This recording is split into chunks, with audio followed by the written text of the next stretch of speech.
So Mike White has been the Jets starter, named the Jets starter in place of Zach Wilson. A couple of things, that just my thoughts, on this whole situation. You know, is this the end of? Will we ever see Zach Wilson as a starter for the New York Jets again? And I have to tell you that I believe so. I believe that we will see him still as a starter. See, Mike White, with Mike White here, he is not meant to be a starter. He's been in the league for 5 years, you might say, right? And Shannon Sharpe already saying that he is, he's the franchise quarterback. I believe it was, Richard Sherman, actually. The thing is, there's a reason you might say maybe he was never given a chance, but he's been the backup for 5 years. Last year, he kind of fizzled out when there was a Mike White, Mike White craze. He fizzled out last year. Fizzled out. And, one good game and then got injured. And then the whole phenomenon of Mike White was put to rest. Now this year, here you are again.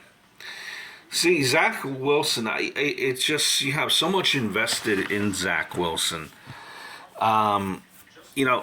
Zach Wilson coming, it takes a lot.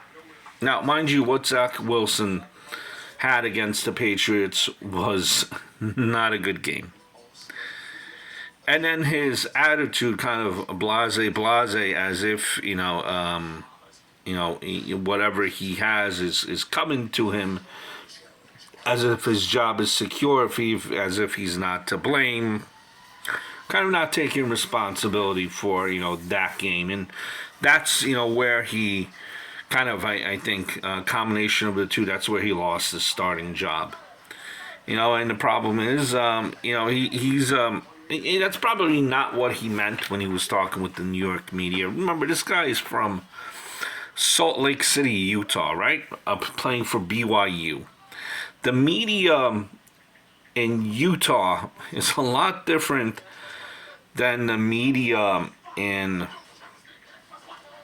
New York. And that's not to say that he cannot succeed. It just takes a special type of player to play here. Like, for example, I think like a guy like Joe Burrow would be phenomenal here.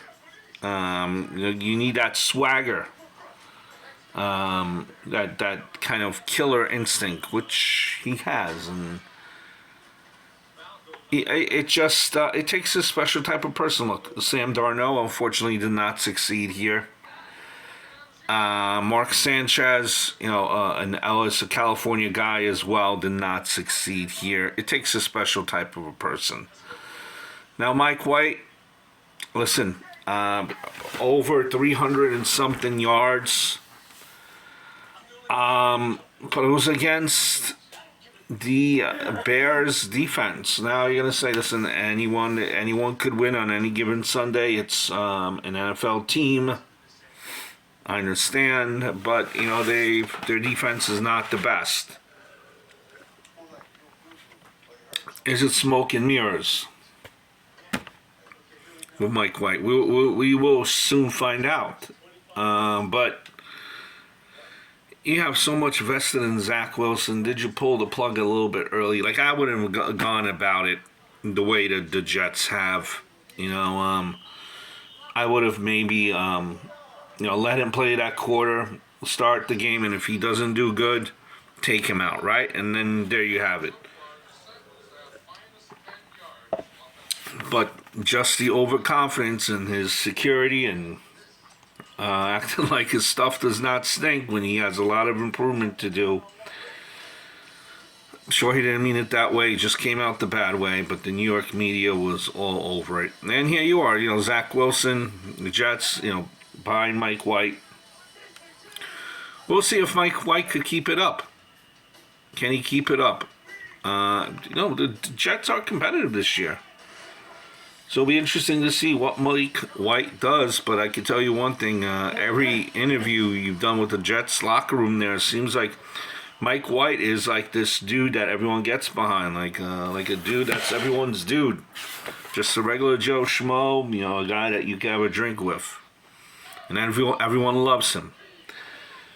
So that's the thing. The locker room is fully behind Mike White. Zach Wilson might have lost the locker room, and that's a problem. Now, he tried to do damage control after the fact, a little bit too late. And now we're off with the Mike White era, at least for the next game.